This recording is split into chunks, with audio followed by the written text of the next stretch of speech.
Hi, good evening. Welcome. You join us for BikeSocial Live, episode number 2. We are here in association with Suzuki.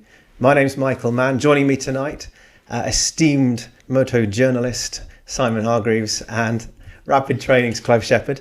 I'll introduce those guys to you properly very, very shortly. But coming up over the next hour, we're going to be talking to you all about, well, the tips, the techniques, the tactics about getting back onto the road for your first post-lockdown ride. Look, the light is, it's at the end of the tunnel, and it's been a very, very long tunnel for some. There are people out there who haven't ridden for the best part of 12 months. There are people that haven't ridden since, I hadn't ridden since probably early December through till probably the end of February or so as well. So I certainly didn't feel bike fit, but the point of this session is that we're going to have a little bit of chat. We're going to break it down into 5 different parts. We've also got 5 different videos. 4 of those were produced, they're sort of rider technique based videos. They were produced by Rapid Training, again in association with Suzuki. So we're going to play some of those for you as well. We'll have a little chat about those. And really just sort of motorcycling feels like it's upon us again. The clocks are going to be changing. We've got MotoGP starting this weekend. Track days are kicking off again next week. So really, it's the purpose of this session is to try and help you off the sofa and getting you familiar with motorcycling once again. Because we're live, we've got the facility to answer some of your questions as well. So feel free to pile those into us. The computer's right here, so I can see on the YouTube live stream. If you feel like emailing, then that's enquiries@bikesocial.co.uk. So, like I said, joining me on my right, Mr. Hargreaves, Simon Hargreaves. Now, you are, I would describe you as a very analytical rider. You've ridden many bikes over many thousands and thousands of miles in many different countries, and you certainly, you can't deny that you're not experienced. Is it a fair assumption, a fair summary? I think, yeah, it is, I suppose. I'm quite analytical because I think I have to be. I don't think I'm a particularly good rider most of the time. I think I'm a fairly clumsy rider. So I like to think about what I'm doing. But the other thing is, because I've written about riding bikes for so many years, it's inevitable that you end up kind of analysing what you're doing quite deeply, especially when you're doing it on a regular basis. You know, you've got a lot of time on a bike to sit and think of something. You might as well think about what you're doing and, you know, the physics and the chemistry of what's going on. So, yeah. But, I've been doing it for a while. Ideal for this situation, this discussion, for sure. Clive Shepherd on my left side. Clive, you're with Rapid Training. You're an advanced rider coach. You've been doing that for some time now. But equally, your experience is not limited to just Rapid, is it? You were with the police force for many, many years, right? Yeah, no, absolutely. I've been riding for over 50 years now. I think I'm one of those kids who always knew what I wanted to do. I wanted to be a police motorcyclist. Turns out there's more to the police than that as well, but you know, that was good. So I did, and I was lucky enough to be a police advanced car and bike instructor as well, sort of during my time in my career. And now moving on to Rapid, which is great. You know, we just want to make people ride as well as they can, you know, and just help people get out on their bikes. So it's a great job. You know, I actually get paid for doing what I love. It's fantastic.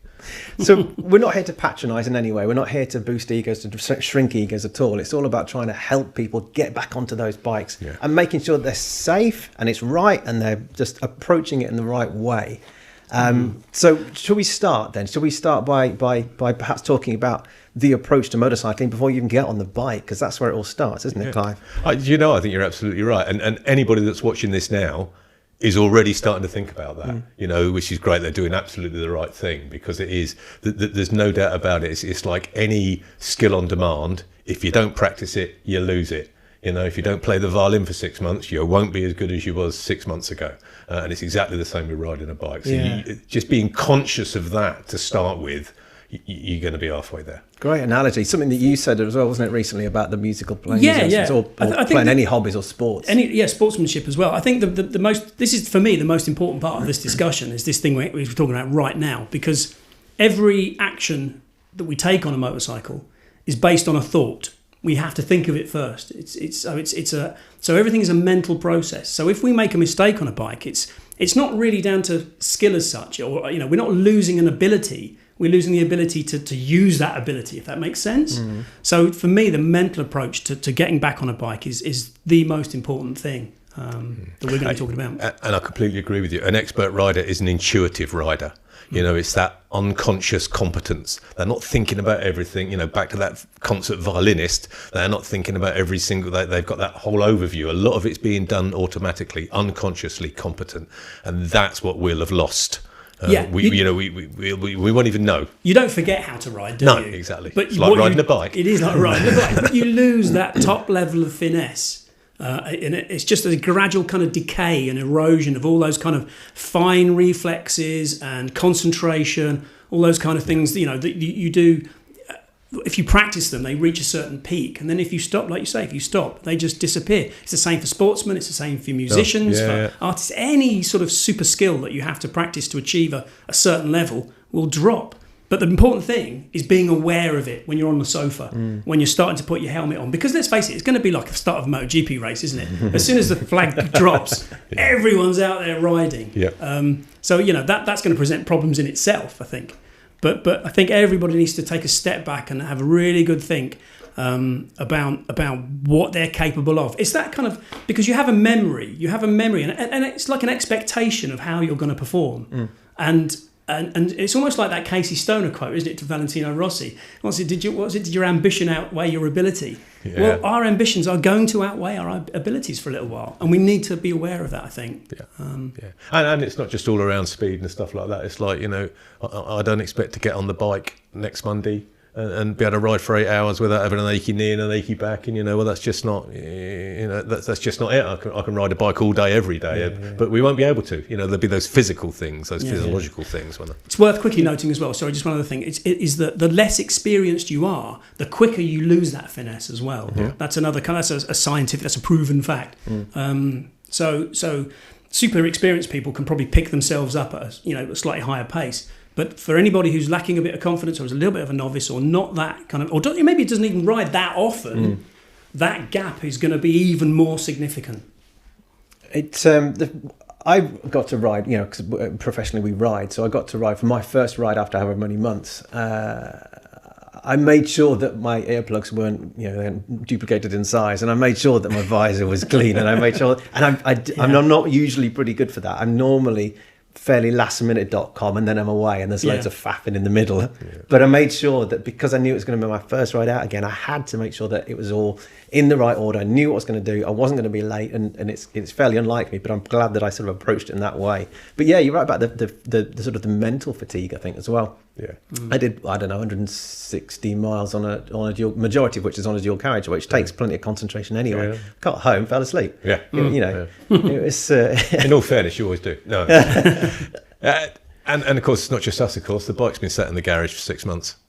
You know. Yeah, absolutely. Yeah. We'll come on to sort of prepping your bike as well, but preparing yourself. I think it's well worth just deliberately taking that time out, isn't it, and just making sure that you know what you want to achieve with that first journey. Yeah, I mean, this might sound a bit crazy thing, but you know, when you ride on new tyres for the first time, some people ride away going in their head, they go, new tyres, I do, new tyres, just keep thinking it, don't forget it, keep thinking it. And some people, you know, racers will tape, well, they used to tape a bit of gaffer tape across the top of the tank, don't they? Write new tyres on it or something. I'm not suggesting that we stick a bit of tape on, saying you haven't ridden for 6 months, you know, you better take it easy. But it is that kind of, I can't think of any other, the only thing that will bring that back is experience and practice. So you can't not ride a bike, you've just got to be aware that you're not going to be at that level. So when we're trying to coach new skills with riders at Rapid, what we're talking about is 80%. Ride at 80%, because if you ride at 80%, you've got some headspace. If you're riding at what you think is 100%, you cannot. It's just impossible to work in those extras and work out, think about what you're doing. You're too busy thinking about, you know, the ride at that absolute second. 80% gives your brain, physiological fact, gives your brain that space to start thinking about things, to start planning things, to start thinking about those fundamental skills. It makes me laugh because I was actually thinking that today, my advice for riding in general is to give yourself 80%. Well, yeah. Always give yourself an escape route. Always give you 20% margin of error. So maybe we should be out riding at 60% or 50%. Well, maybe, yeah. There's no, you know, it's kind of like, what price is it to go a little bit more slowly for a while? Yeah. And enjoy the whole of the summer. and and all the rest of it. Yeah, exactly. No, absolutely. We've got the first of our videos coming up just in a few seconds, and it's like I said at the beginning of the show, it's something that Rapid Training put together with Suzuki bikes. There are 4 in the series. We're going to play all 4 for you tonight, and the first one is all about reading the road. So we'll have a quick look. It's a 2.5 minute video. It's coming up for you now, and then we'll have a chat about it afterwards.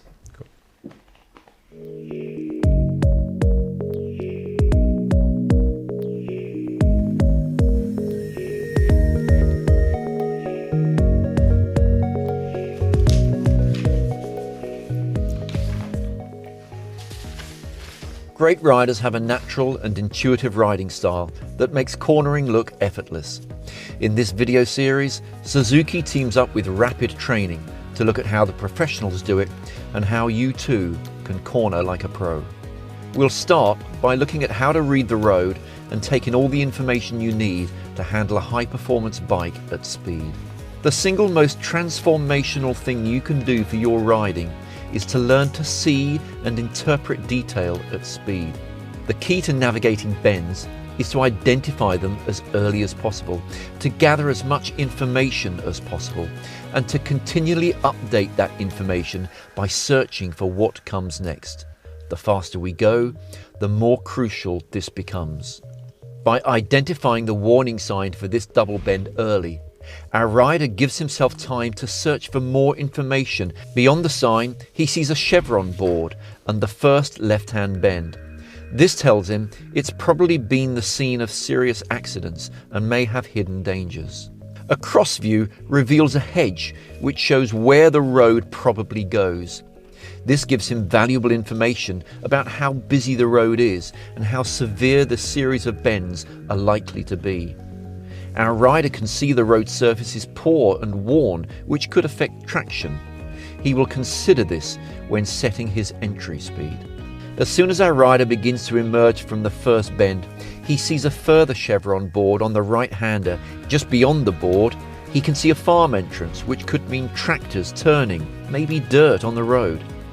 A good cross view from this point allows him to check for larger oncoming vehicles and assess the severity of the final bend. By continuously searching for information as early as it becomes available, our professional rider has given himself the time to plan how to negotiate the bends with ease and confidence.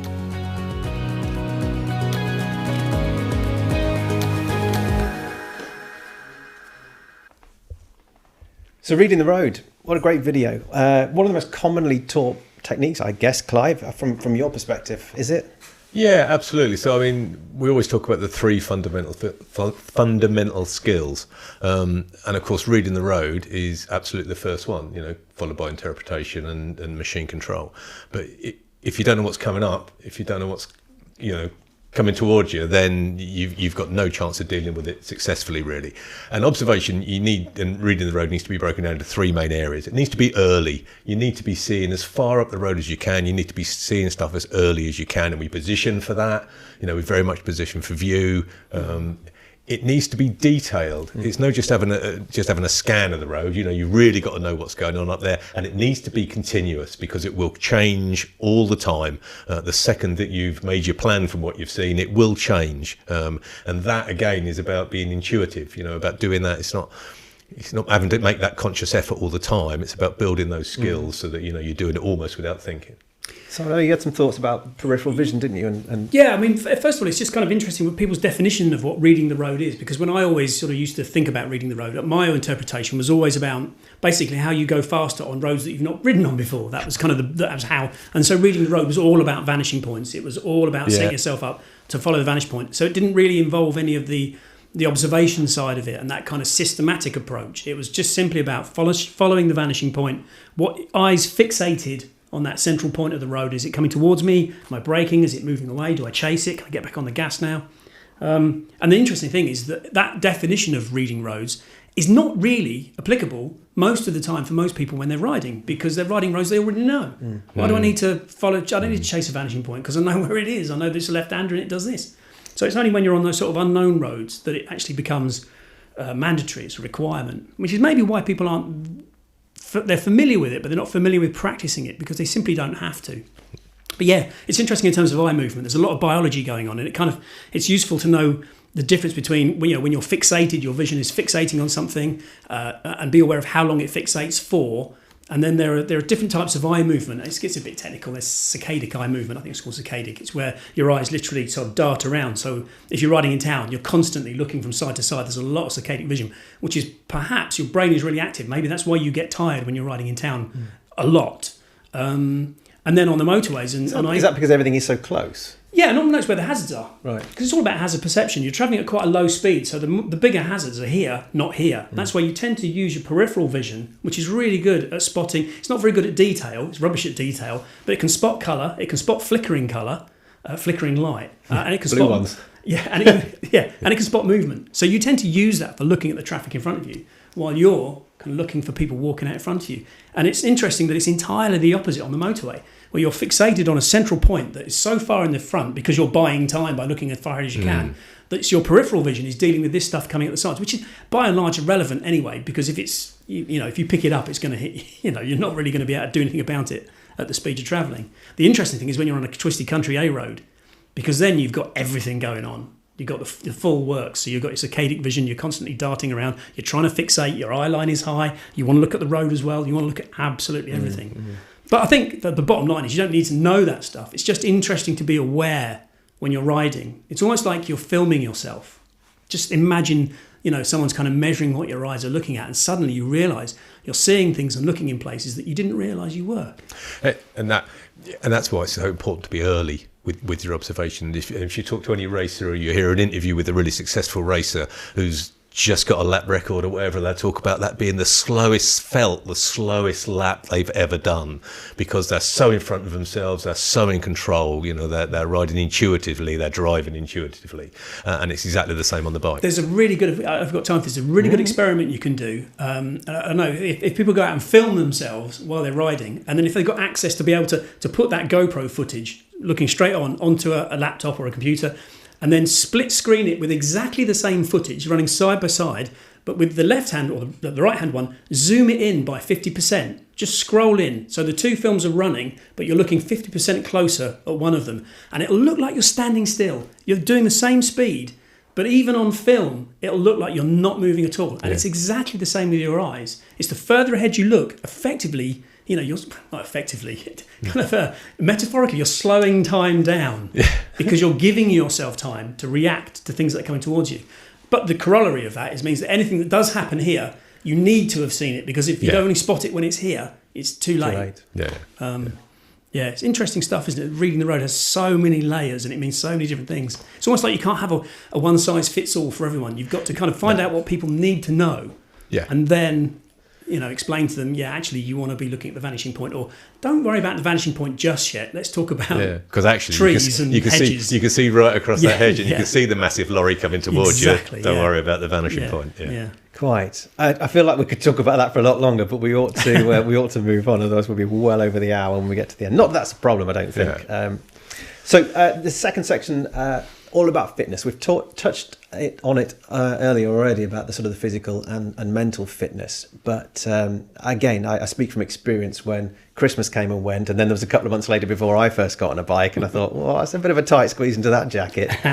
Again, it's all about noticing yourself, isn't it, and making sure that you are prepared enough to get out. Would you agree? Yeah, I would, and I think the big thing to remember is you're going to get tired quicker, because you're going to be working harder, because you're not as practiced as you used to be. Don't go out for a 4-hour ride. Go out for an hour's ride and have a break. And really important not to underestimate the effect that fatigue is going to have on our riding. It's another one that sneaks up on you, isn't it? Absolutely, creeps up on you. The other thing as well is you're going to be more stressed, perhaps, even unconsciously. You'll just feel a little bit more tense. You'll be burning a little bit more energy, especially in your brain, because it's the brain that I'm back at the brain again, but that's the one that really suffers. In terms of bike fitness, it's not really about physical fitness so much, because because clearly I ride a bike. I was just going to say, let's not go there. But fitness isn't quite so important for your average road ride. In fact, it's quite sedentary. I don't think. I mean, I've read features before where people have talked about how many calories you burn while you're riding a bike and what great exercise it is. I really don't think you do. I think if you stop for a Mars bar and a Red Bull, that's pretty much wiped out the last 300 miles. Yeah. So I think, you're right. It's that bike fitness. It's the concentration levels. It's the fatigue that sneaks up on you. And it's simple stuff. It's keeping yourself hydrated, drink water. Don't eat a big fat carby meal for dinner. A big plate of chips and a pie is going to slow you down, dull your reactions in the afternoon. Yeah. That's not so clever. I think some of these techniques and tactics we're talking about as well, I alluded to it earlier on as well about the fact that track days are starting again, and that's absolutely critical, isn't it? If you're going to go to a track day, you don't go hell for the leather out on the first lap anyway because your tire's cold. But you just got to remember all these little helpful little hints about those. Yeah, and it's fatiguing track days. I mean, absolutely. Again, it depends on your level of technique. The more because I've ridden off road and when I was running and I was reasonably fit, I'd ride with guys who probably couldn't run as far as I could, but they'd get off a trail bike and they wouldn't be breaking a sweat. And they were big guys, because it's all about technique. So I think, again, if your technique has dropped a little bit and you go out and you're trying to do a track day and you're going out for that sort of like third session in the afternoon after your big chips and your pie and gravy, that's going to be danger time. But again, it's just being aware of this sort of thing. It's not, you can't really have anybody walking around with a flag telling you, No, exactly. We've got a second video in our series of 5 coming up, but it's the second one from the Rider Clinic series that Rapid did with Suzuki once again. This one's all about cornering lines, so we'll go and have a look at that one, shall we?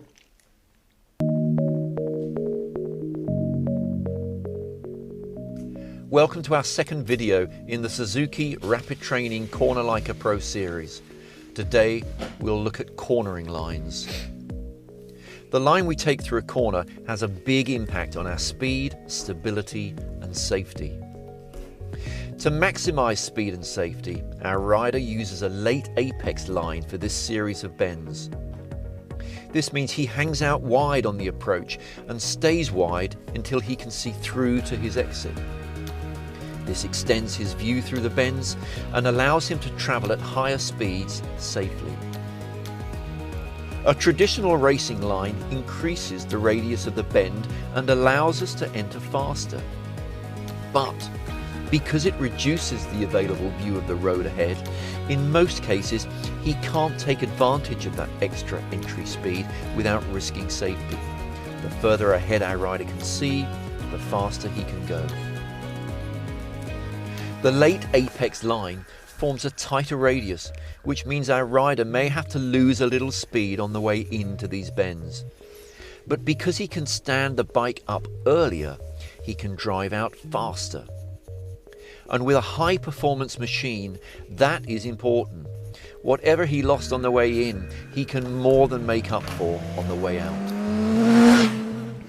Although a late apex line will usually allow the rider to optimize safety and speed, a great rider will vary their line based on other hazards such as junctions, opposing traffic and road surface conditions. On the road, slow in, fast out is the mantra of the expert pro rider.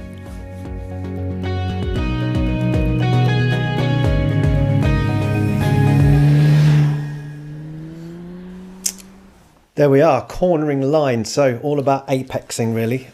We've already talked about looking ahead and making sure if you're on the B road on your first journey out next Monday, you're not going to be taking the racing line, are you, Clive? No. And of course at Rapid we wouldn't recommend the racing line anyway. We'd recommend a late apex to get a view into the corner because of course we're only going to go as fast as we can see. But you're right, having got our observations up the road, having looked and worked out where the corner's going to be, that phrase you came up with earlier, in slow, out fast, is going to be, as we get back to it, even more important than it is, every single day.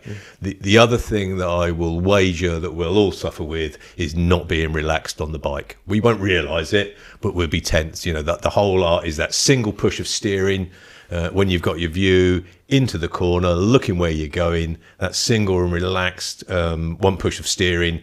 The bike, Mr. Ducati, Mr. Aprilia, whoever, has done a massively good job with the chassis these days, and what it doesn't need is your interruption. It just wants to be put on the line in the corner, and it wants to be left to do its thing. That's when the bike will be at its absolute most stable. But oh no, we have to interfere with it all the time, don't we? With our harsh, tense grip or whatever. Particularly if we think we've gone in there a little bit quick, we'll tense up, and it'll just make matters worse. So just try and relax. Just try and look where you're going, get your observation on the road. That would be my recommendation. And we're back to that 80% thing again.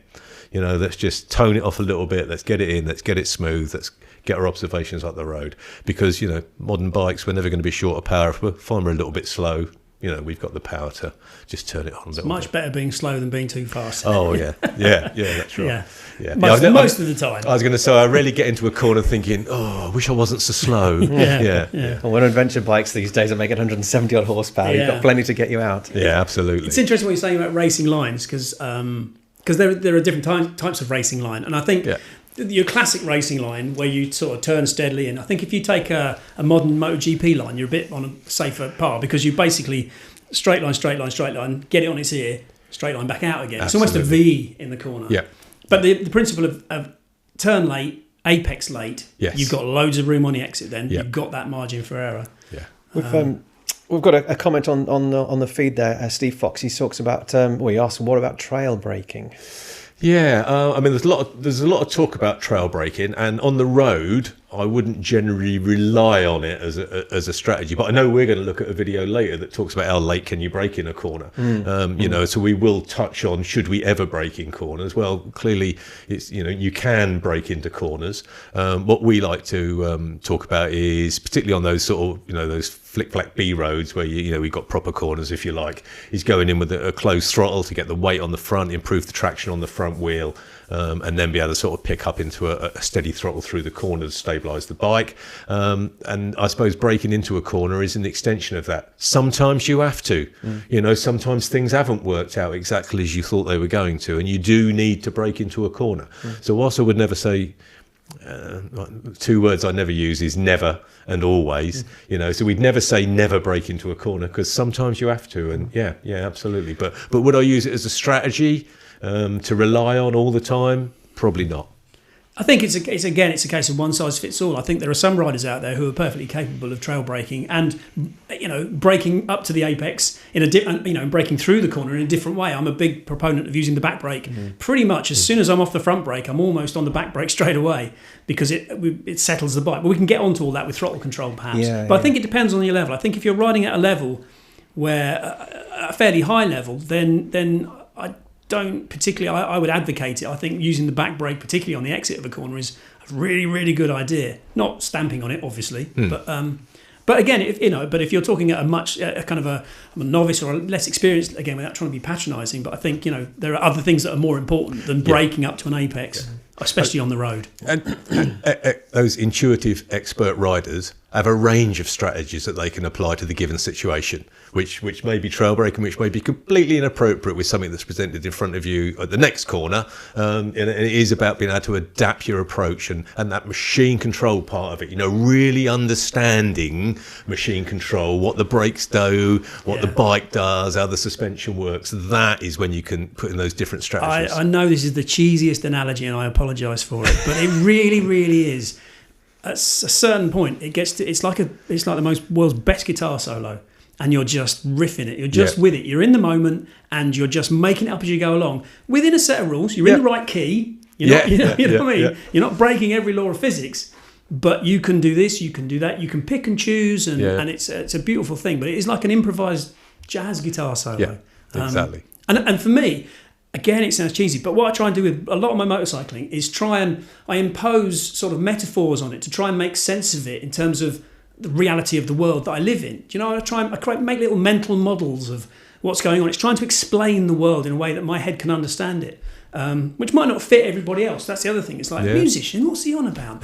That doesn't make any sense to me. Well, maybe you're not a musician, but if you're an artist or a poet, it's all creative. It's all a creative act. It's not about war. It's not about violence. You're not struggling and fighting. It should be a beautiful thing. You should be like, that was awesome. If you can say that while you're riding, good. That's the right thing to do. You've got to enjoy it, definitely. Yeah. Why do we ride otherwise? Which is interesting because then it comes back to people's characters. Because if you're the sort of person who is belligerent and quite confrontational and you like a good ruck, you've got to know that you're like that when you're riding a bike, because you don't want to take that on the bike with you. And at the same time, if you're kind of really quite timid and quite like, it's cool and you're a bit standoffish, maybe you don't want to take that on a bike, because there is a certain amount of aggression required. So it's kind of a balance of personality, I think. But again, you should know this stuff. I'm going to move on to bike preparation in a moment. I just want to say hello to a few people who are saying hello to us, really, and to everybody else in the chat. So Neil Harris, Adam Batchelor, Smiley 50-ish, John McKay, Neil Williams, Gary Hamilton, Mist on Hills, Nepal, and Attila Hatipoglu. Hello to everybody, and thank you so much for joining us. Thanks for the questions. We'll move on to those shortly enough as well. Yeah, no worries, Steve. Glad you got what you needed out of that one. And bike preparation. So, assuming that we're all prepared ourselves, we've got kit that fits, we've got earplugs that are not grubby, and we've got the piece of paper, the tape on the tank that reminds you that you haven't ridden for such a long time. Yeah. You need to make sure that your motorcycle's in a fit condition, and without going too deep into it, what's your key takeaway? Can I stand out of this one, because my bike prep is appalling. so count me out of this. All I think is tyres. They are the key to everything. Because if you talk about bike prep in terms of being safe when you're riding, really the things that go off over winter or over a certain extended time, if your battery doesn't work, it's not going to. It's just not going to work. It's just going to ruin your day. It's your tyres and your brakes. If you've got a rusty chain, it's unsightly, it saps power, it's not very clever. It's got to be really rusty indeed to snap and actually cause you a problem. So kind of the things, obviously everyone's going to lube their chain and clean their chain. There are these kinds of things. But for me, it's every single time, it's tyres in terms of pressure, profile, age of the tyre, check how old the tyre is. What's the shelf life? About 5 years, I think most manufacturers recommend. But it depends on how much it's been used, where it's been stored. Is it in sunlight? Is it hot, humid, cold, whatever, all those things. 5 years is probably about time you were thinking about new tyres if you haven't already worn them out. Yeah. But it's all, for me, about tyres. That means everything. And I was going to say, on our YouTube channel and also on BikeSocial.co.uk, we've also got plenty of advice and tips and hints about this kind of stuff as well. So it takes into much more detail. But Clive, other than tyres, anything else to add? Yeah, no, I do agree with Simon to a certain extent. There's loads of components on the bike that won't have changed. Those suspension settings will not have moved since you parked it up 6 months ago. But I'm going to have to, just for once, agree with you. Tyres is the big thing. Before you start messing about with anything else, make sure they're right. And I have had riders come to me, so I'm thinking about starting to adjust the, I feel it's a bit, what tyre pressures you riding? Oh, I don't know. Well, let's start there, shall we? It is absolutely fundamental. It's the start point for everything. And I still do it. I've been doing this for 30 odd years. And I've literally had my first ride back, funnily enough, or one of the first ones back. And the bike I was riding didn't behave the way I thought what I wanted it to. And it was like, have they always been this bad? And get back and check the tyre pressures. And it was only something like 36, 38. So it's kind of almost like track pressures. And you'd sort of go, well, that's not that bad. But this particular bike, Z1000 Ninja 1000 SX. Yeah, really, really tyre pressure sensitive. Put it up to 42. Steers sweetly. I mean, maybe something else was compromised, but not the way I was riding it. It was so much better. And again, and this was after 30 years I'm riding on going, it's always the tyres. It's always the tyre pressures. Yeah. So obviously make sure there's some fuel in it, make sure it works, make sure it turns on, make sure it runs. Fuel. There's those with chokes, those without. What else you got? Batteries, oil, fuel. Brakes is the other one. I mean, they should be okay if they work when you put the bike away. As long as you didn't put your bike away when it was covered in salt and slime and the calipers have completely corroded into place and won't move at all. Then sort of pistons even. Then they should be okay. But there's no harm in like a safety squeeze. Safety check. I'm just kind of always bedding in things. When you ride off down the road for the first time and you're kind of doing that whole kind of slalom-y thing, I'm going to warm my tyres up, which I don't think it does. But anyway, no, I don't think it does. It's mostly for feel. It helps you feel better doing that. Yeah. So it warms yourself up more than the tyres. Squeeze the brakes. Have a quick drag. Make sure they're working. Use them before you need them. Absolutely. Yes. Precisely. Yeah. So as far as bike prep during the layoff, I mean, I'll be lucky if I did any of that. I probably wouldn't even check the tyres. I'm terrible. But But at least I know I should. There'd be a lot of people out there with the shiniest bike they've ever had. I was going to say, of I'll all the include myself time, in that. of all the time we've had, I'm sure there are some plenty of clean bikes. Clearly not you. No. Still got last summer's flies on it. Yeah. No, exactly. Hey, as well, I'll just give a shout out to John Milbank, my colleague at BikeSocial, who's done some awesome work in the last few months testing cleaners and also corrosion protectants as well. So again, get to the website and have a look at those. If he's done all these tests, why aren't all our bikes gleaming? Surely they must have gone through John. We should have given them to him to do the test on. Yeah, that would have missed a trick there. Yeah. Good stuff. We move on, and I've penciled in this section as our first Q&A. There are a few on here already on the chat, but I've got some prepared from the YouTube community section. So there are a couple of people who have placed questions with us already. The first one comes from LFC HRC 77. Okay. Hello to you. He says, I went out the other day for the first time in 5 months due to a low-speed small accident. It was good, but I was surprised by how little grip there was considering it was March. I know we spoke about this already, didn't we, about the condition of the roads aren't particularly favourable. But yeah, there's I think it's been particularly because of the sort of the lockdown we've had through Christmas. So normally around about February, March time, most of the winter crud is gradually, you get the kind of the early showers and then you get traffic and it kind of washes the roads clean a bit. I've noticed a couple of times that the roads are dirtier than I expected them to be. And it's not kind of like lumps of mud. It's sort of like a ground-in slime. And it feels more like November, some of the roads. It's kind of, it's not as much traction as you think. And I think it is because the roads are dirtier, because there hasn't been the traffic on them over winter to clean them as much. Certainly on the sort of the country back roads. So yeah, I think you're right. The roads do look a bit grubbier to me. Agreed. Even riding here today, I filtered down the middle of some traffic towards traffic lights, and it's just so filthy. So you're just so aware, aren't you? Then you're trying to keep your peripheral vision open, but you're very, very aware of all that gravel and horribleness on the middle of the road there. So and accepting, of course, that we've already talked about tyres and the importance of maintaining them. I think there are times a year when the roads are bad, but by looking well ahead, staying relaxed, we can help to compensate for that. And I think it's just bearing that in mind as well. Yeah, the roads are maybe a little bit grubbier than we used to, so we just need to wake up to that a little bit. Yeah, it's an interesting. Again, it sort of goes back to an evolutionary standpoint, but our kind of desire to drop our eyes and look right in front of us when we get tense is actually a response, because when we were cavemen running around, the things that were going to kill us were right in front of us. Yeah. So that's where we looked. Yeah. Stuff that was happening on the horizon didn't really matter. No. So that's why our instinct in any kind of stressful situation is to drop our eye line instantly, because we're dealing with a threat that's down here. Yep. And of course with the motorcycle travelling at speed, the threat's not down there. If it's down there, it's too late. The threat is always up there. It's a classic one, isn't it? Yeah. Do you do a lot of off-road riding, Clive? I do. Okay. If you go out with someone who's not an experienced off-road rider, but who is an experienced road rider, every single time the first thing they do is they go right into a rut because they're looking where the front wheel. Exactly. Even someone who's ridden for donkey's years on the road still does that eye drop thing and has to go through that process of going, lift your head, look up there, deal with it up there, and you don't have to deal with it here. So hard. So hard to do, but so essential. Agreed. This second question came from Owen. It says, hi, I understand the stay home rule will be lifted, but would be great to get some correct advice on how far we can go. That's a touchy subject. Now, because I knew this question was coming, I did have a look. Good. So the stay home rule is expected to be lifted on Monday. That's the 29th of March. The advice from the government so far has been that people should stay local, although the guidelines have been put in place to indicate that, there are no guidelines that have been put in place to really to say how local it actually is. We expect more clarity from the government. Hopefully Monday they might give some more information on where you can go. But what we do know is that in theory you can't meet any more than 6 people for 2 households outside or in a private garden. All I would say to that is use your common sense. If you're going to go out on your bike, don't go to the biker cafes where there might be more than 6 or more than 5 of your mates. It kind of shows motorcycling in a bad light, and I don't think that we should be doing that as motorcyclists. Yeah.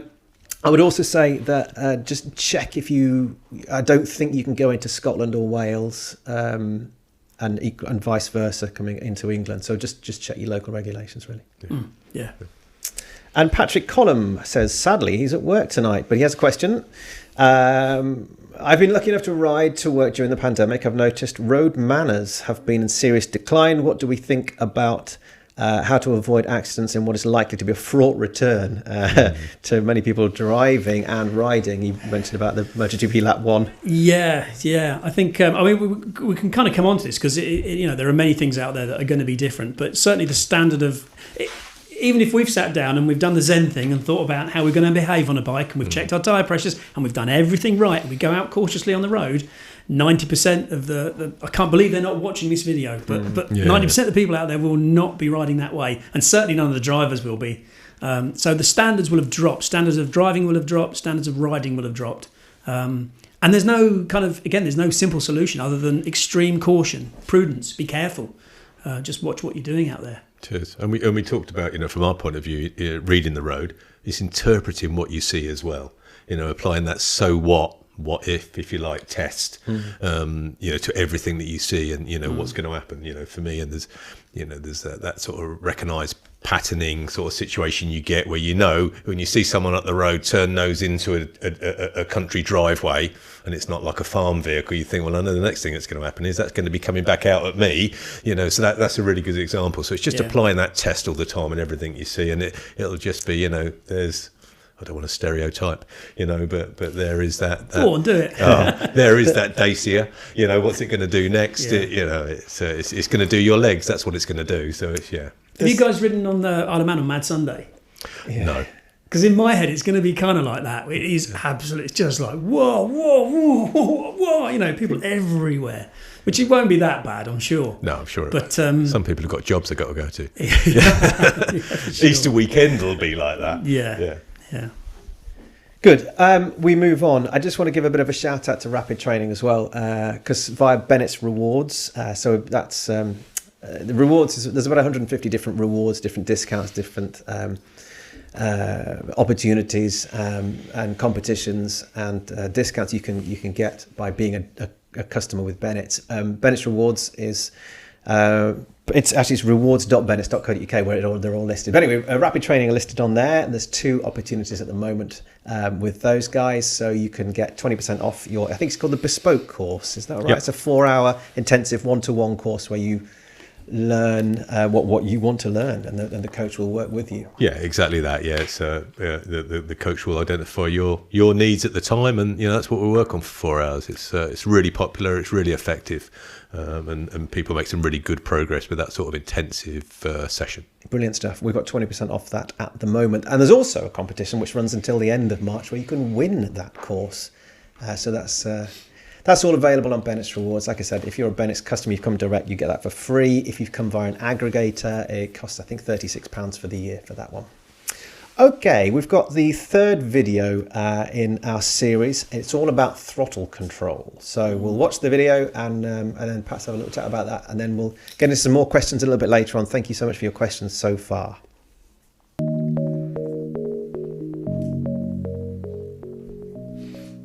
Welcome to our third video in the Suzuki Rapid Training Corner Like a Pro series.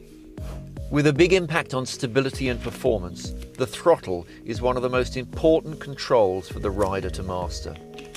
There are 3 phases in cornering that require differing throttle application: entry, mid-corner and exit.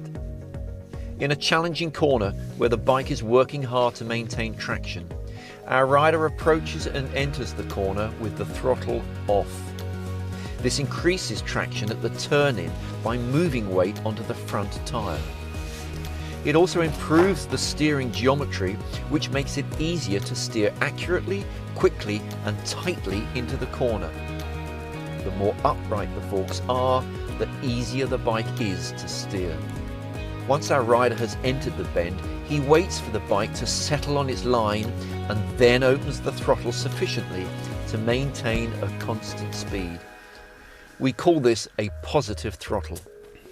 This maximizes stability by transferring the weight and therefore the traction through both tyres. It also returns the suspension to its sweet spot midway through its range and where it's at its most effective. As an added bonus, it increases the ground clearance of the bike through the bend. As soon as our rider can see the corner exit, his goal is to optimize performance by timing a smooth roll-on of the throttle while standing the bike up. As the bike reduces lean angle, more traction is available for throttle, and this allows faster exit speeds. Be careful though. On slippery roads, it's important that the rider doesn't get greedy with the throttle. Getting back to gas too early with too much lean angle will seriously threaten traction. The key is all in the timing.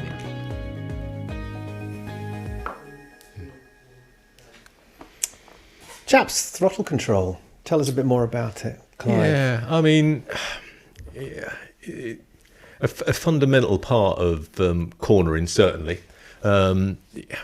Go in with too much throttle, it won't make a little bit of difference. It'll make a massive difference. Just a little bit of increase in speed will increase your radius and make you run wide, instantly. Which, again, we're back to that observation, working out where you're going to go, working out how sharp the corner is, thinking about the line that you're going to do, which on the approach, which should give you the maximum view into the corner. And that's the point at turn-in where we and the whole of the sort of racing world, if you like, will be on a closed throttle. Now, again, I'll never use the word never, because there's plenty of corners that I rode here today that I had throttle on as I went into it because they're big and they're open and I'm not going that fast and stuff. But if it's a corner where you're going to need to wait for some view to come, where you're going to need to get your speed right, by going in with that closed throttle, you're always winning. You're gaining yourself that little bit more time, you're gaining yourself that little bit more space, you're losing that little bit of speed, and you've got extra weight on the front wheel, and we all know weight equates to traction. So we've got extra weight on the front wheel, so at the point when we do turn in, when that view does come out, when we want to put that single push of steering in and get ourselves into the corner, see where we're going, and then start to get back to throttle to stabilize the bike, for us, that is the most stable way to do it. It's a closed throttle on the way in. It may only be for a fraction of a second. It may be for that little bit longer. There may be a little bit of braking involved as well, but it's that point. So it's that closed throttle on the way in. It's a steady throttle, a stabilizing throttle all the way through. And then we're back to gas when we've got view, when we've got somewhere to go. Hey, we may not be back to gas. We may be back to brakes because actually the view that we've now found is not as good as we want it to be, if you see what I mean. So it's given us options all the time. So it's that three-stage approach on the approach to a corner, and we think it's absolutely vital. Of course, the physics of the motorcycle change. You mentioned it just then about weight on the front. As soon as you come off the gas, likely the suspension is going to compress that little bit, and all of a sudden the physics of the bike, and even you might end up sort of jolting forwards as well. So it's I guess that's part and parcel of getting around a corner, right? Yeah, I tend to think of getting a bit airy-fairy again, but I tend to think of sort of throttle control as like it's a tool in your toolbox of speed. So you've got kind of speed where you've got deceleration and you've got acceleration, and you've got a variety of sort of tools on a motorcycle that you can use to achieve either one. And a throttle isn't the only throttle, because you can ride the rear brake coming out of a corner and have more throttle than you want, and then come off the rear brake and the bike will accelerate. It's not just the throttle that makes it go fast. It's that kind of what I'm trying to get at is there's all these little things that you've got in your toolbox or your armory that you can throw at getting around that corner, and so I've had situations, especially with modern fuel injection, or not modern, no, back in the sort of the early 2000s, 2006, 2005, when it started coming out, some of it was pretty snatchy stuff. And you actually developed the kind of techniques of riding the brake a little bit when you were opening the throttle, because that would smooth the throttle transition from nothing to coming on. These days, you'll go off and get a remap, although with some new ECUs coming out, that might be a bit tricky because they're hard to get into these days. So maybe we'll go back to having to just use a little bit of clutch or dance a little bit on the rear brake just to smooth out. That's the big key, is that transition between closed throttle and a positive, or just opening the gas. We're not talking about cracking it open, but just finding that place. And then there's when you put the throttle on. Like I say, sometimes you can. A bike is more settled when it's either got throttle or brake on. That's when that's where it wants to be. It doesn't like being on a closed throttle, and we don't like it either, because there's no, as you were saying, there's no loading on the tyres. There's no contact. So everyone's happier if we're either braking or we're throttling. And so that's why I personally think it's quite a good technique to develop is picking up a throttle as soon as you can. You can control the bike so much better. And if you start to run wide, get on the back brake. Nothing turns a bike sharper than getting on the rear brake, not stamping on it. It'll turn very quickly, too quickly. Just a little drag, a tiniest hint. You know when you ride, do you ride with the fingers over levers or off? Over. Yeah. Over. Too many years on two strokes. Remember years ago, when John Reynolds from British Superbike was racing Paget's 500, the Yamaha 500 in Grand Prix. And he kept crashing, kept losing the front, and they couldn't work out why. And it turned out that he was resting his finger on the lever, and he was actually contacting the disc. It was contacting and creating a tiny bit of drag, which was enough when you're this far over to have you off. I actually think it's quite a good technique, because it's almost like pre-braking. So if anything does go wrong and you do need to brake sharp, not only are your fingers already over the levers, you're already there. There's no moving pads onto disc. It's there. So sorry, this is all throttle control, but it builds muscle memory. Yeah. Clive, I wanted to ask you if using the rear brake in turning and use of acceleration, is using the rear brake something that you would teach? Is it a technique that you look into? I mean, it's a technique we know we're there. I wouldn't say there's a lot of people out on the road using it at the minute. I mean, there's a lot of racers using it. I think, with modern electronics and probably just the pace you're riding at on the road. I don't think there's a lot of people using it, and it's not something we generally coach. But obviously we know it exists, and some people are using it to good effect. I wouldn't advocate it as a technique until you're kind of ready for it. But in the same way that I've seen some riding schools will teach riders to illustrate to them the extremes of physics you can go to. They'll teach them to ride with the front brake on and lose the front, because what you do is lock the front and immediately let go, and you won't fall off if you're in a straight line. And it's pretty discomforting, and I've seen guys looking really concerned, and I would be too. If someone asked me to do it on tarmac, I'd be like, "What, are you joking?" And I'm not recommending that. We've got a video coming up a bit later that demonstrates that. But I would suggest that the next time you're out riding, if you're at a certain level and you're feeling confident, you're completely happy, then you know the corner, you're not just kind of coming in cold, and experiment, try it, just try a tiny fraction of brake to settle the bike down as you're coming into a corner, especially slow corners, tight, slow corners, bumpy ones, they're horrible. So it just settles everything down, and it gives you a little bit of peace of mind. And don't worry about the guy behind who sees your brake light on all the way through the corner. They might think, my God, he's trail braking like a demon.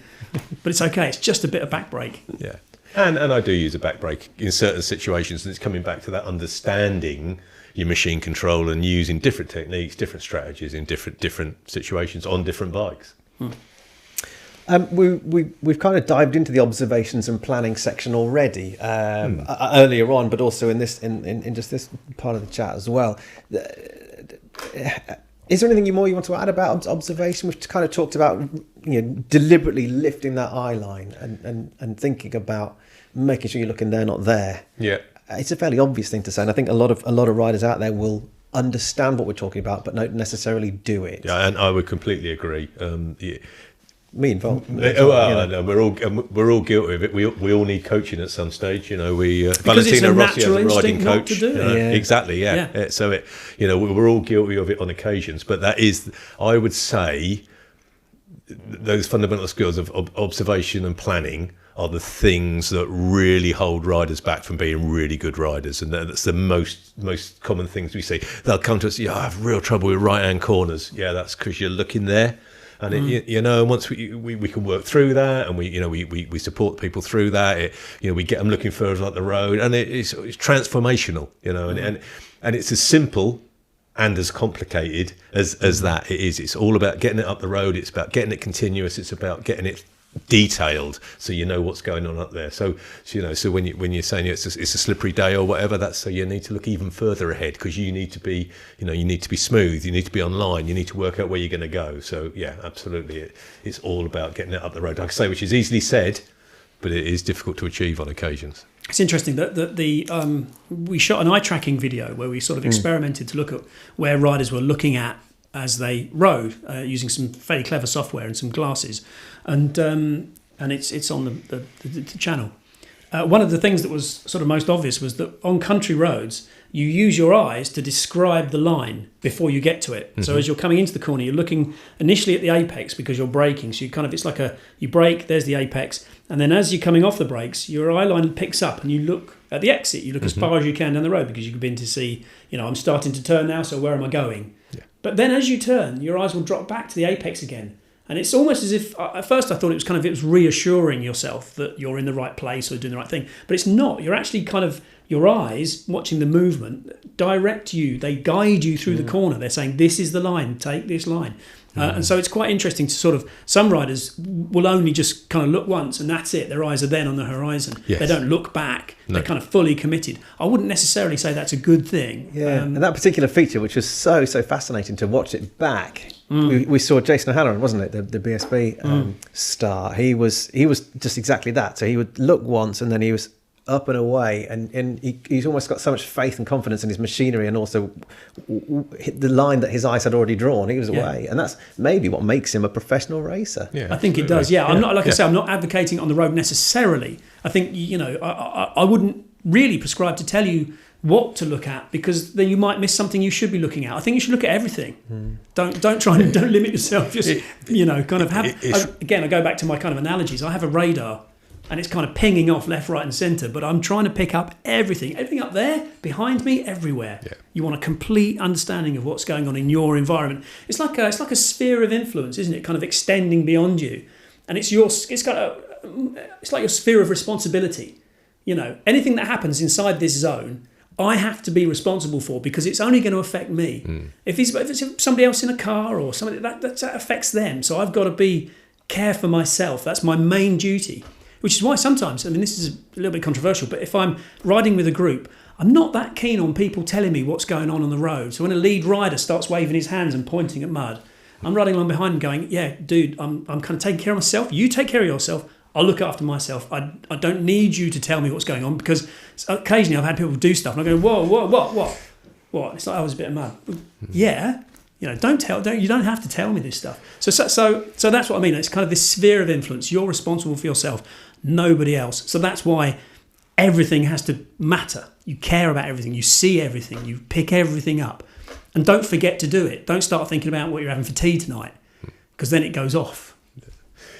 Sorry, it's a bit prescriptive. Sorry, two things in what you said there. One, your mate's just covering off, so if you do slip off and he comes back and goes, yeah, I saw that, you don't give him a hard time. But no, I'm joking. But B, it's a really good point. And you just mentioned it there, and we haven't mentioned it all session. What's behind you? You know, all just as much part of your observation and planning as, you know, because could be stuff that's going to affect you from behind. So it's just having that awareness of what's going on around you. My general principle when I'm riding is, if it's behind me, it can't hurt me. So as long as I'm going fast enough that way, nothing's going to come up behind me. That's kind of one of my little philosophies. You rarely go to a motorcycle accident where someone's caught them up quick. It's like, get thee behind me, Satan. Yeah. If there's a car, I don't want it in front of me. I want it behind me. Yeah. What if you saw mud on the road, Simon, and someone was in your pack and your mate was behind you? Do you then point, or do you think that it's his responsibility to see it? If it's something that's caught me out, then I'll assume that it might catch him out as well. Not sorry, that sounds really smug. Yeah, if it's something obvious, I'm not going to throw it away. But what I won't do is, what you tend to do is drop a foot. Yeah. Because that's not waving. That's not nothing too demonstrative. I mean, if you're riding a group, have a system. Agree what you're going to do first for everything. Yeah, and that's one of them. Is what the hand signal is going to be. What I need a wee. What's going to be that signal? I'm hungry. What's that signal? You know, I remember in the old days when we used to ride along in groups. We used to do that. Little chef hat. So if the guy in front was doing this, it was like, we're stopping for food. I'm blowed. So anyway, there you go. Good stuff. We must move on, and we have our fourth of the 4 videos from the Rider Clinic section. This is all about steering, and we have a question about counter steering already. So cool. Steering video. Good. Here we go. We're all doing it.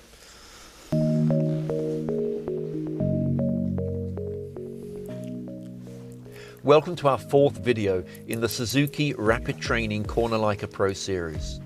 Steering has a big impact on your bike's stability and corner entry speed. If you steer slowly, the bike can run wide, forcing you to slow down or use more lean angle to compensate. Rough steering inputs and unnecessary corrections destabilize the bike, often when it's already in its least stable state.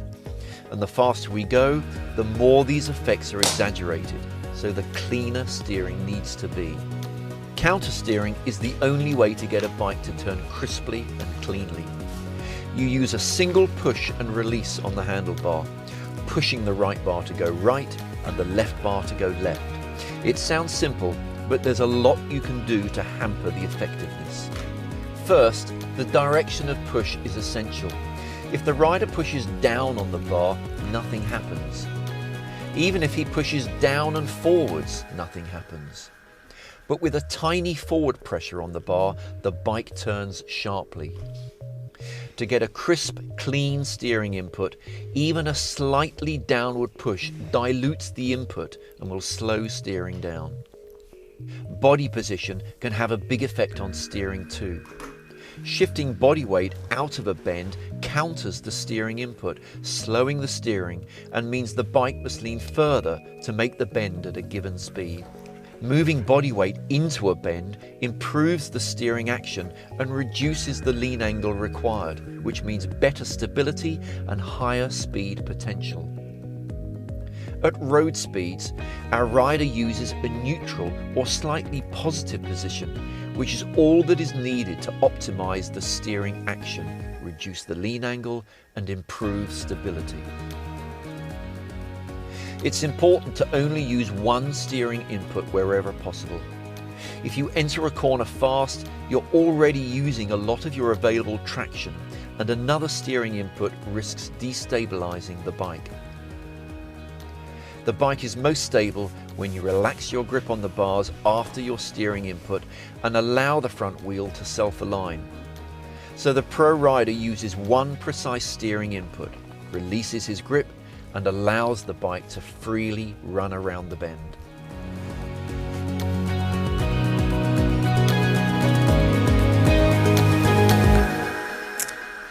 Fascinating stuff all about steering. There's a bit in there about counter steering, and coincidentally we've had a question in about counter steering from Adam Batchelor, and I shall read it to you. He says, I'd also like to learn skills like motorbike gymkhana. No, hang on, I've got the wrong one. That's not very good, is it? He'll definitely be counter steering. No, for that. he's got a second. That was his second question. He says, counter steering is fundamental in turning a bike. Why is it not taught on the CBT or direct access?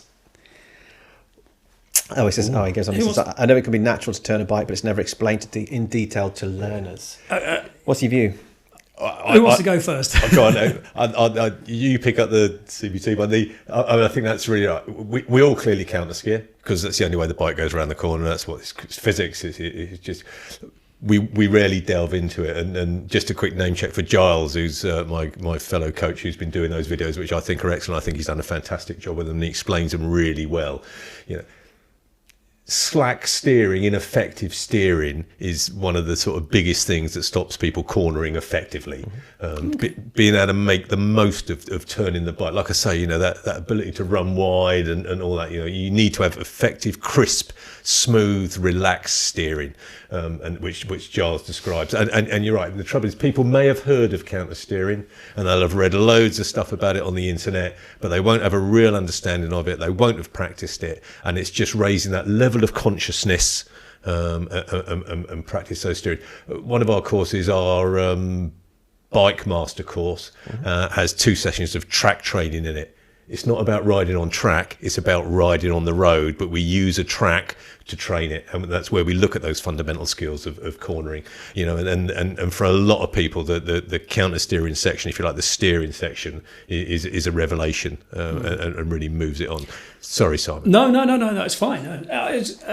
Counter steering is actually counterintuitive, funnily enough, because I think most of us learn it pretty much the first time we ride a push bike, because what happens is, I think, is that we wobble off down the road on a little push bike. I mean, we kind of watch our children doing it, and they're quite happily going along at a really low speed, and sure enough, when they turn the bars left, the front wheel goes left, and they go left. And the first time they have their big crash, apart from just wobbling off, is when they're going a little bit faster, and they suddenly discover that if they want to go left and they turn the front wheel to the left, they fall over. And it's a real shock, and it's all grazes and bruises. And what happens then is you either throw the bike away and never ride a push bike again, or you keep trying, and eventually, in desperation, your brain, you just turn the steering the opposite direction, and lo and behold, you counter steer, and then you never think about it again because you don't have to. Because at that early age, it becomes hardwired into your brain. It's like breathing. You don't even have to think about it. Everybody counter steers. You have to, as you say, to go around a corner. But I think I've arrived, and stop me if anybody's heard this, but I think this is the perfect explanation of what counter steering is. That you could even teach on a course and you'd understand it. It's really simple. And it goes like this. Simon Hargreaves, available to hire. It goes like this. It's I'll start with the boring stuff, and it's displacing the centre of gravity of the bike. And now what that actually means is if you get a spade and you hold a broom and you hold it in your hand and rest it in your palm and with the heavy end at the top, that's your motorbike. It's got high centre of gravity, it's got a very short wheelbase, and you have to balance it. It has to be balanced. If you want the broom to fall to the left, which way do you move your hand? To the right. It's exactly the same principle. And it goes further, because then if you've got the reaction time and you want to catch the fall, having displaced the centre of gravity and started it toppling, which is what a bike is doing, it's toppling. Yep. It's got momentum, it's got velocity in it as well, but fundamentally, if you want to catch it, you then have to move your hand very quickly in the opposite direction. You do exactly the same thing with the steering. You counter steer, the bike begins to lean. You then augment the turn by the steering coming back. And lo and behold, if you've got time and your broom is toppling this way and you want to get under it, you have to bring the centre of gravity back under it again. You steer out of the corner. That's exactly what it is, as far as I know. If it isn't in terms of physics, and somebody who understands physics better than I do will pick me up on something, it's a really good analogy. Yeah. That's how it works. And it's interesting. You can counter steer on on those sort of ski bikes that have a ski. You don't need a wheel. So skis. In fact, if you snowboard, that's what you're doing with a snowboard. To make a snowboard turn, you displace the centre of gravity in the opposite direction. It's all the same stuff. I mean, we're fortunate that Mr. Suzuki has arranged it. So once we've displaced it one way, all we need to do is relax, because the caster and trail angle, the gyroscopic momentum of the wheels will catch it for us. But like you say, we need to push it the other way to pick it up, to get back out of the corner. It needs constant augmenting. It's exactly the same as walking. You walk all the time, but you don't know it, but you're balancing a high centre of gravity on a very short wheelbase, and you're constantly adjusting. Your brain is doing it unconsciously, constantly just making those tiny adjustments to keep, if you built a robot, you'd know really quickly how easy it is to fall over. It is, but the difference, I think, with a bike is that because it's been set up with a caster, a trail, it's set up to go around the corner. What it doesn't need is constantly interfering with, and that is the root of a lot of riders' steering problems, is that they do constantly interfere with them. Yeah, I know what you're saying. Yeah, it is set up to be stable mid-corner. Yeah, once you let go of it, it will stay there, and that's the most stable position for it to be. Now, of course, that's assuming that nothing changes in the corner. There's no potholes. There's no. That's my point, because in a sort of a theoretical sense, it is completely stable. But what it doesn't factor in is suspension movement, bumps, corrugations, camber thrust. Changes in camber. There's an awful lot going on. Steering very rarely. In fact, I don't even think it does stay perfectly still. I think if you data log it, you'll find the steering is constantly deflecting, moving. And so as you ride, it's a bit like, when you're driving and you go over a really bumpy road and you've got really fat tyres. Yep. If you hold the steering completely straight, it's really unstable and it's horrible. And what you do is it's almost like rally style. You kind of let the wheel jiggle around, and if you steer into it, if there's a ramp coming, if you turn the wheels just as you get to the ramp, it's like there's no ramp at all. Because of the way this is a car now, not a bike, but it's kind of the same concept. It's like, don't interfere with the steering, don't chain, but it's a living thing. It's in your hands. No, absolutely, yeah, but don't stop it doing its thing. Definitely either. Don't. Yeah, no. so that's what I mean. Relax is the trick. Yeah, if you're gripping the bars too tight, then it's not good. No, it's not going to work. Unless you're off road and you're a novice, then you'll grip them like hell. Yeah, that's right. Yeah. I often do. There you are, Adam. Hopefully that's nice and clear. We're not quite sure why it's not taught the CVT or the direct access, but it is clearly some kind of natural ability. I can see them all now buying brooms from B&Q. It's just like this. I think we've just demonstrated why it's not taught on the CVT. Probably. Good. All right, let's talk a little bit more about perhaps the new world that might be out there for those that haven't ridden for a long, long time. New hazards. We've already talked about the condition on the state of the roads. We haven't even mentioned the word pothole, of which there are many. Hideous, deep, nasty, horrible things. Cars, bikes. I had that exact experience on that ride I was talking about on the Ninja 1000 SX. Familiar road, straight piece of road. Normally, you're doing a decent speed along there, and suddenly there's this. It's quite famous for potholes. They do appear. And lo and behold, there's one that I've not seen before, and it's like, and it's big enough to ding the rim easily. And you're kind of going, yeah, that's pretty grim. That is. So again, it's if that was in the middle of a corner, and you can bet no one would have filled it in. Potholes. But there are other things as well, aren't there? The things that your environment has changed in general. So you might have some hedges might have been cut down. Yep. some hedges might have been planted, a fence might have been put in. There's a road that I ride where somebody's put a kind of a building yard in, and now there's a big fence blocking my line of sight through a corner. So normally you come barreling in and then you go, oh, hang on, I can't see through that or over it. There might be something there. Things change. And it's been so long. There's new junctions. There's new housing development started. There's there's all sorts out there. Yeah, you need to bed yourself in. As they always say in my race club, the race series that I do off road is take it easy on the first lap. You never know what's out there, and it's no one ever does. But I mean, it's it's very true. Yeah, there's all sorts out there. Get your eye back in. Yeah. It does feel, to ride, it feels slightly weird at first, almost uncomfortable to actually do, we talked about the whole riding thing, but then you kind of wait and you realise, hang on, I'm also uncomfortable because everything just seems slightly different. Everything's a little bit unfamiliar. Yeah, and it really is, isn't it? Yeah. And again, there's no fix other than prudence. Just be cautious. Just kind of be aware it's going to be like that. 80%. Oh, just saying. 80%. Speed limits too, I found on a road that I'm very familiar with that the speed limit has been changed today. I was going to blame someone else there. The speed limit has been changed during the course of the last few months. So that's something else to look out for. It's a really good point. Yeah. Good. We have a final video which is all about braking in a corner. We alluded to it earlier on. You've got to watch this. It's really good fun. It's brilliant. Yeah. A fellow called Chris Northover, we employed him to almost deliberately crash. So we set some outriggers onto a bike that's not a Suzuki. Anyway, have a look at the video. It's really good fun.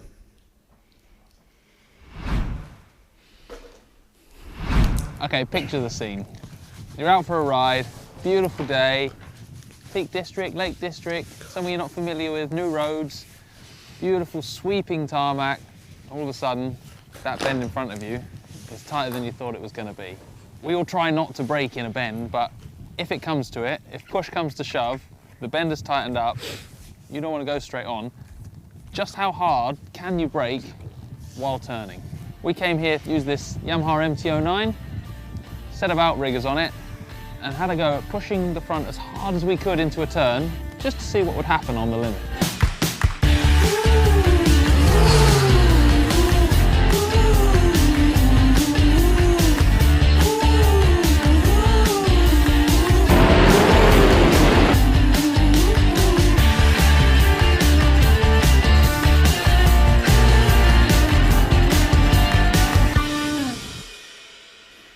Because we're trying to push the limit here, we took the safety aids off. So we disconnected the ABS system. And what we wanted to know was, first of all, how easy is it to tuck the front if we have bad technique? So if we're not gentle on the brakes, if we panic, flinch, and grab the lever. We entered a hairpin right-hand bend, second gear, mid-corner speed of 30-ish mile an hour, dry track on a cold but sunny day. Coming into the turn, braking through the corner, and then I was simulating as if you'd panicked and the bend had sharpened up or a car had stopped in front of you. In that situation, if you grab that front brake, the bike goes down in a heartbeat. You have to give the tyre time to grip when you're braking. If you're too aggressive with that lever, the front wheel has no chance to load up and she's gone in a heartbeat.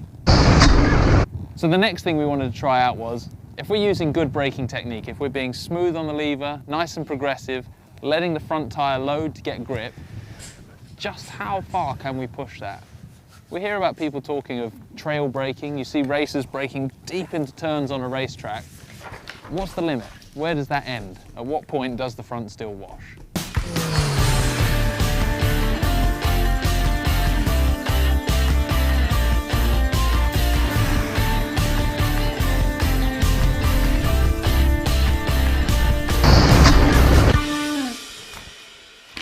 Now we were entering the corner from third gear, much higher entry speed, 70 miles an hour, to give us more time braking deep into the turn. Each lap we pushed the brakes harder and harder and harder, right into the corner, right up to the apex, and tipping the bike in with that lever still on.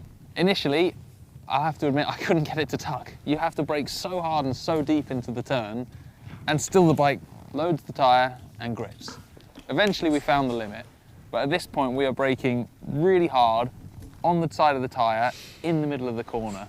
And in all honesty, at that point, I could have let the brakes off and I'd have made the turn fine. Right on that point, just squeeze too much and down she goes. So in conclusion, how hard can you brake in a turn? Well, there are two answers. If you're aggressive with the lever, if you're not smooth, not at all. Stay away from it. You don't want to brake in the middle of a turn. But if you're smooth on the brakes, if you're able to load that tyre, get the weight transfer onto it, you can brake quite a lot in the middle of a corner. I think for me, the biggest thing is to make sure that when you are riding on the road, you are smooth with the brakes. If you have to brake in a turn, everything has to be done gently and give the tyre time to grip. Best thing about outriggers, no crash bills for us to pay afterwards, so don't try this at home.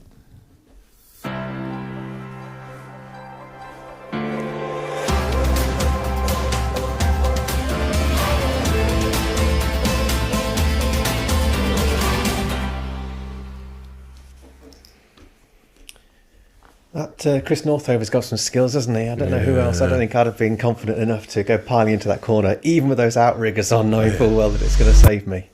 He's a bit of a good rider, isn't he? Absolutely. And he's got some spuds, Yeah. bless him. No, there's some fascinating stuff in there. I think it's a really good point as well. A lot of people, I don't know how you find your students, Clive, with sort of the use of the front brake. Yeah, use of brakes generally. I think people are reluctant to brake hard, and I think if you've got good observations, you've got good planning. It does alleviate the need for that emergency braking, but it is an important skill to practice, because you never go. Can you brake in the corner with the front brake? Yeah, absolutely you can, and we've just seen it, and sometimes you really need to, and sometimes it's the best option, but sometimes it's not, and it's all about that, understanding how you control the machine. Bit of coaching really, and improving in rider training.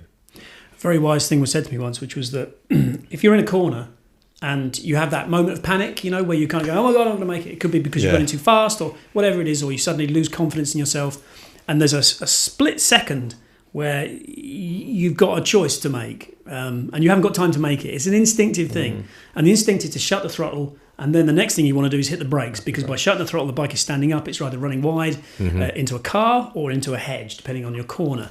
And the wise thing that was said to me was that it doesn't help you in this situation, but if you've got enough grip to stop, you've got enough grip to go around the corner. And so the problem isn't the physics of the bike. The problem is inside your head. Yeah. You have to overcome that instinct to confront the thing that's in front of you and do the thing that is counterintuitive and keep leaning. Yeah. And again, it's kind of one of those little experiential things that comes with a tiny little bit of practice, or in my particular case, it was quite revelatory because it actually happened and I terrified myself and I thought, I'm not going to do that again. Yeah. So you work out what's going on. But yeah, so braking mid-corner is like you say, it's perfectly possible. Yeah, absolutely. I mean, if it's a corner that you've just got into too fast, you think you've got into too fast. Look where you want to go and relax, and you will get there. 300 times out of 301. It's when you get in there and there is nowhere to go, and you actually do need to reduce a lot of speed of the bike before you hit something, or actually avoid it altogether. It is possible to do it, but as said on the video, if you snatch at the brake, that's the end of it. You've got to load that front end up first.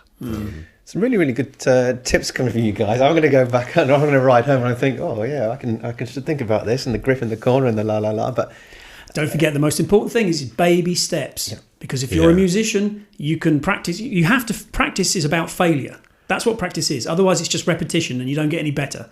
So practice, the definition is that you're repeating an action beyond your ability and you're failing, because then you learn how not to fail. That's what practice is. And if you're a musician, you can do that and play a bum note. That's fine. You do it on a motorbike and you do it in a big way. That's not fine. No. So, but the principle is exactly the same. You have to experience the wrongness of a situation, and that comes back. And it has. That's why any training in a motorcycle, anything you do on a bike, is baby steps. It's not like, well, I got my knee down last October, so I can get it down in March. Surely it doesn't work like that. It's got to be gentle. Do you know, one of the best things I was ever taught on a course many years ago is to commentate on your ride. Yeah. So I don't know if it's something you teach, Clive, but you're in your you've got your helmet on and you're looking at everything ahead and you're telling yourself. And I think it's just good. It's a good way to concentrate to avoid your mind thinking about what you're having for dinner or whatever. So yeah, absolutely, it's one of the strategies we suggest. We obviously use commentary to demonstrate, because we use comms on our courses, to demonstrate different techniques to riders that we're coaching. But basically, Rapid, we would say there's 3 simple steps to advancing your rider ability. Believe you can do it. Believe you can be better. Believe you can be a good rider. Be confident in your own ability, not overconfident, but but believe that you can do it. Understand all of those fundamental skills we've talked about, whether it's controlling the bike, whether it's looking up the road. Commentary is a really good thing for helping you with that, because it illustrates yourself. Oh, actually, I'm commentating away, but I'm commentating just here. I'm in heck. I need to be. So that's a really good thing to do. And we've all you just touched on it with the musician analogy. Focus practice. You don't just ride. You'll if you just keep doing what you've always done, you keep getting what you always got. Exactly. You've got to think, right, today I'm going to think about corners, I'm going to think about position, I'm going to think about the way I steer, I'm going to think about my entry speed. Do that for 10 minutes on your ride, then get back to doing what you normally do. But it's that focus practice, putting that focus practice time aside. And if you do all of those 3 things, with of course support from fantastic coaching at Rapid Train, that's a simple way to advance your riding ability. I think it's about understanding your expectations as well as managing your expectations. Again, if you have a sort of an unrealistic vision of how you want to be, I mean, I've answered questions before. People say, I'm not very happy with my cornering, and then when you drill down into what they're not happy about, it's like, what, are you not fast enough? Because I'm not quick enough around corners. You go, how fast do you want to be? Yeah, exactly. Let's get comfortable first. Let's get confident first, and then worry about the velocity afterwards. That'll come. As you get better, you will find you're more efficient. You're covering the ground more quickly. Every rider can get better. Oh, absolutely. Valentino Rossi has a riding coach. I have a riding coach. We all need it. Yeah. And the thing is that you don't need someone better than you to make you a better rider. You can ride with riders who are not as experienced as you are, and you learn just as much. You can learn something from everyone. You learn. I love relearning. I love riding alongside riders and watch. I mean, I'm riding close formation with people, which can be a bit disconcerting if they're not used to it. So you kind of like, right. But I love watching the physics at play of suspension. I love watching their suspension move as they're riding along, and watching the dynamics of the bike, because it's all information. It's all kind of going in. But the commentary thing is a brilliant idea, because it effectively, we talked about how you're buying time when you look far ahead. You're buying, effectively, when you ride a bike, kind of your brain is, depending how fast you're going, your brain is in the future. I think it's almost wrong to say you're in the moment, because it's too late. So you need to be, constantly in a little time machine, thinking, not just thinking, but existing ahead of the bike. It's almost like you're a spirit just in front of it. And that's why, when someone's riding behind you and they see you swerve to avoid a car that's starting to pull out, and they're like, how the hell did you know I was going to do that? And you go, well, it's because I was kind of anticipating it. I was already there in my brain. I was ahead of the bike. I think, again, it's kind of a bit flim-flam, but as a philosophy, I think it's something that an ambition or an expectation you work towards being in that place. If that makes sense. Sorry. I remember a bike launch. Again, I don't think it was a Suzuki. Following you, actually. Could have been. Yeah, well, it might well have been a Suzuki. I was following you, and I am not a rear brake user, but I am now. Or I certainly was, having watched you and seen how settled the bike looked and how easy, not just cornering, but the whole process of riding became by following you particularly. But it's good being in the position that I'm in, because I get to ride with such good, quality riders. And the same thing, I've done it all my life. I've ridden with riders who are better than me, and it's such a privilege. And people like Chris Northover, riding with Chris, is apart from one time when he really did make a big mistake, which was really funny. But it's usually such an education. It is a privilege, to ride, but also riders who aren't at the same level. It's fabulous to watch them learning. It's joy. In fact, it's more joyful, in fact, to watch people getting stuff out. I mean, what a great job you have. You're teaching people to enjoy the thing that they enjoy doing even more. Yeah, exactly. It's marvellous. And there's not a day goes by and I will learn something every day, or relearn something, as you rightly say, because everybody's got a take on it, everybody's got an opinion. There's no right and wrongs, really. As one of my colleagues say, cornering's about getting round the corner with the bike. If you don't, that's wrong. Everything else is just different degrees of right. It's exactly. Yes. Yeah. My son just turned 4 recently, and I'm trying to teach him the basics of riding a motorcycle with a little an Osset electric bike in the garden. It's just great to kind of go back to where to learning again, and that's how I'm even learning. Relearning. You're learning, and also you're learning how to teach as well. Yeah. So I fully expect to see you out there with a broom. All of this. Tomorrow. Yeah, we're teaching him counter steering around the garden. Going. That's it, son. Push the bar to the left around the landai. We are way over our not allocated time, but at the time that we kind of set ourselves for this, and we kind of thought we'd have plenty to talk about. But I want to pick up on a couple of questions that have come in on the chat. The first is Gary Walker, who asked a long time ago, on my parallel twin, throttle control near closed is hard work. Slipping the clutch is the only way to stay smooth, he says.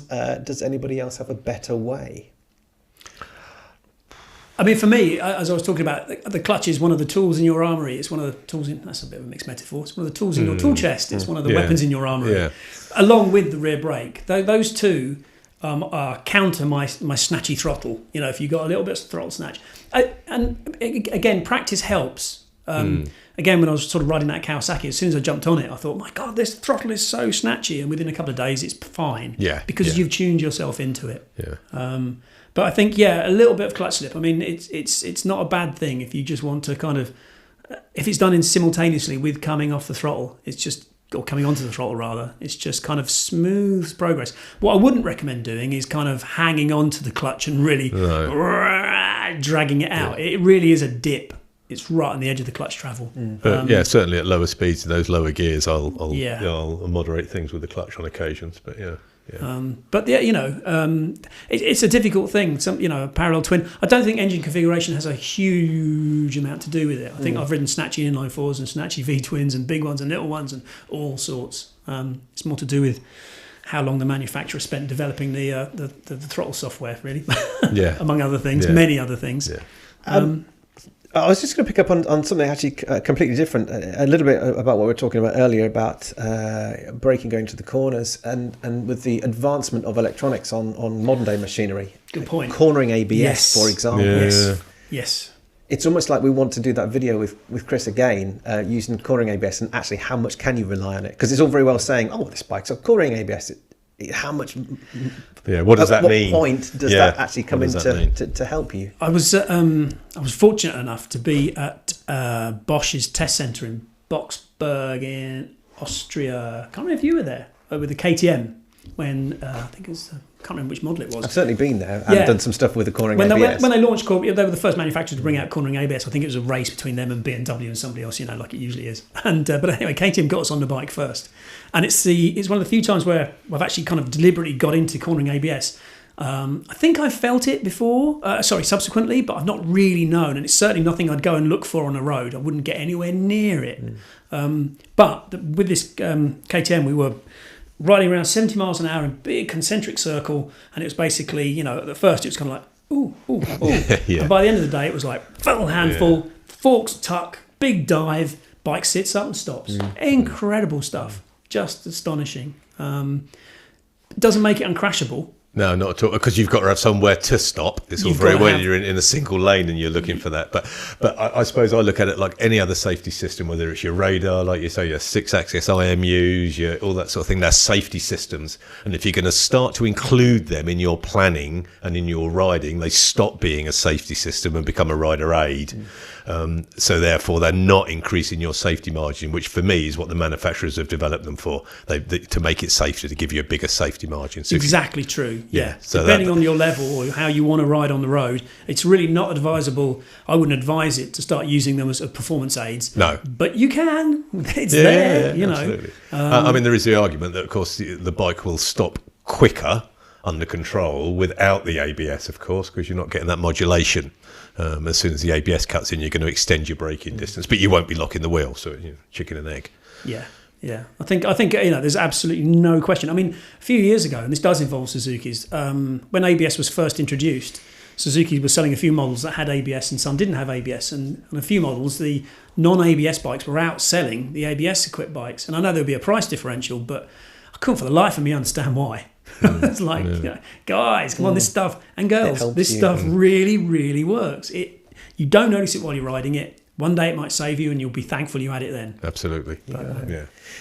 Final question from Christian, who asks or says, he's ridden throughout COVID, short runs to work, 6 miles each way, but what is the most unlearnt skill that I would have lost from the 2 years post direct access? He says his mind goes to slow speed skills. But is there anything else that is likely to be a skill that is unlearnt? Unlearned skill.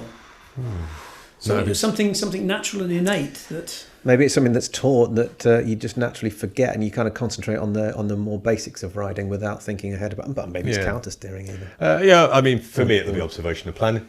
Yeah. You know, I can pretty much guarantee that that's an area of improvement for absolutely all of us, and I hate to harp on about that, but that's how fundamental it is. But yeah. I think what it is our brains aren't supposed to travel. We're back to brains again, but they're not supposed to travel at the speeds that we're forcing them to. They're not built that way. They're not designed to cope with information being put in that quickly, and they find ways. They find coping strategies to cope with all that information coming in. They're the things that decay those coping strategies. So sometimes you'll going back to the Isle of Man. If back in the old days, if you were on a Mad Sunday mission and you were flat out across the mountain repeatedly. By the time you got to the 30 zones, you were speed blind. There were a lot of accidents where people would be stuffing things into barriers, stuffing bikes into the backs of cars, because their brains very quickly had got a handle on how to adapt to this enormous velocity, this incredible speed. And then when it's taken away, it's almost like they just go running off the edge of the cliff like Wile E. Coyote, you know, and they kind of what happens now? And I think the reverse happens with, you know, we talk about skills that decay and the kind of certain sort of basic motor functions. But I think that perception of speed drifts. And again, it's that thing about expectations. You go out and you expect to be able to, your brain to work at 80 miles an hour or 70 miles an hour. And it ain't going to, because you're sofa blind, you know, you're stationary. So you have to get used, I think, to speed. If you're a speedy, whatever pace you ride at, you're not going to run around at that speed, are you? In the back garden. So I think you have to. That's one of the key things to build up to is getting the brain back into. Oh yeah, things happen this fast, and and your brain deals with it by firing its synapses in a different way or whatever. I don't know, but that for me, I think your capacity to calibrate your sense of speed, I think is the thing that. That's very much been the theme of the discussion, hasn't it? Really, it's all about making sure that you are getting back into it. Everyone can, you know the fundamentals of riding a motorcycle, like riding a bike, the old phrase. But for getting back to riding a bike on the roads with real other people around, you've got yourself to protect, you've got them to protect, and it's all about preparation, and it's all about making sure that you're building up to that comfort. Build it up, absolutely. You talk about decision making, risk assessment. That's another thing. You have to make these decisions very quickly when you're moving at a pace.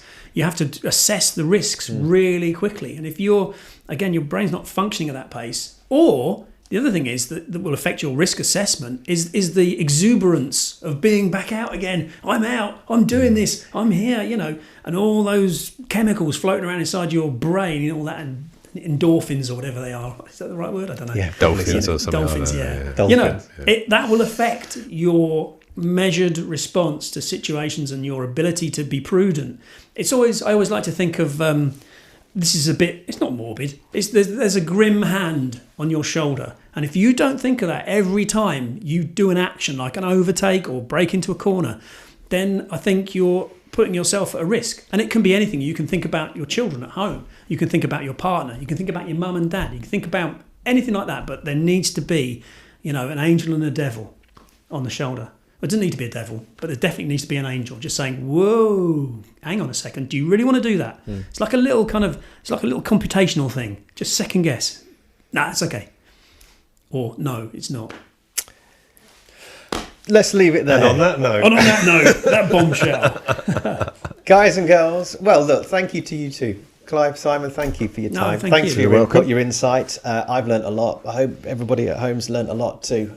So get prepared for Monday. Get prepared for the next time you get on a bike. I hope you've enjoyed the show. Thank you to Suzuki for helping us out. Thank you to Rapid Training.